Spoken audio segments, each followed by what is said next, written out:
This is my family's dealership in Tenafly, New Jersey. It was Tenafly Chrysler Jeep.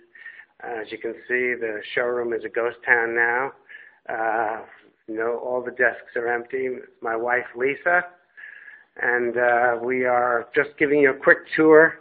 My brother and I were in business since we were 11 and 13 years old, and as you can see, the lot is deserted. Everything is empty. Chrysler, at the end of May, gave us 3 weeks' notice to tell us that we were no longer a dealer and that we had 3 weeks to get rid of all the cars. That includes all the parts that they didn't take back, which was about $850,000 in parts.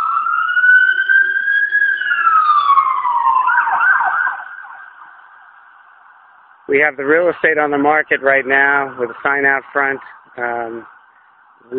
My family is facing financial disaster, as well as the families that we had to let go. 65 people were let go by our dealership, both our dealerships, most of them having worked for 25 years or more for us. It was a very sad and upsetting day.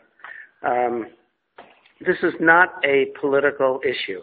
The senators and congressmen that are watching this video should know this is not a Democrat or Republican issue. It is an American issue. Something like this should not happen in America, where you have healthy dealerships that were making money randomly and arbitrarily get closed down while other ones, for no reason at all, get left to stay operating. This is not right. And it's all due to the fact that there was a small clause in the bankruptcy court that said that a bankruptcy judge is allowed to set aside a service contract for a company that's petitioning bankruptcy. Well, the judge determined that franchises were, in fact, a service contract, which is so wrong and such an abuse of the law. And 50-year-old businesses were canceled because of this. So this is an un-American thing. And Jim Press, who falsely testified to the task force, basically said that car companies were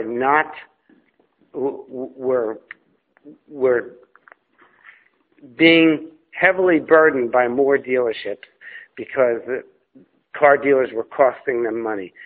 Nothing could be further from the truth. Car dealerships do not cost the manufacturer any money.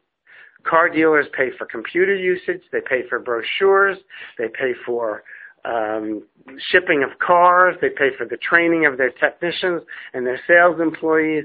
There is not one iota of truth to the fact that dealerships cost the factory money. They only weaken their distribution network by canceling all these dealers.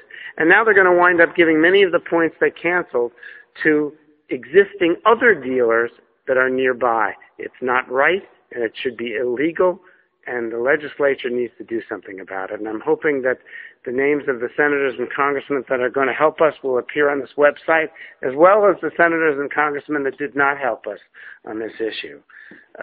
You have 160,000, as I said, nationally unemployed, and people are basically suffering greatly. If Wall Street can be helped out, Main Street can be helped out. And I would say to every senator and congressman that is watching this little video that this is an opportunity to really, really drive home the fact that there are people that are in desperate straits, not just me, that can use help right now, and that the money that was given to Wall Street is not going to trickle down at all. And neither is the money that was given to Chrysler. The $8 billion, the UAW is given 55% of the company, and they're still holding on to that money. And Fiat now owns the company, and it's basically a foreign company with U.S. taxpayer money. And if anything that this video can accomplish, I'm hoping that anybody who sees it will get in touch with their congressman, and I hope that the names of as I said, the congressional people that helped get listed on the website, as well as the ones that did not help, are remembered either way. We were forced to buy thousands of cars prior to all this happening. Dealers were asked to buy literally hundreds of cars each to keep Chrysler going. We were one of those dealerships, and yet we were still terminated. I want to not get emotional, but this is something that should not be allowed to happen in this country. This is where hard work is supposed to be rewarded, and you are teaching the next generation of young people that hard work for a generation is for naught. You know, President Obama, who I voted for, said in the press conference, well, we thank those terminated dealers for their service. Well, that is not enough. That is not enough, and that's a ridiculous thing to say. So something has to be done, and I'm hoping that government can prove itself to be an efficient instrument to bring about some good here. Thanks for listening.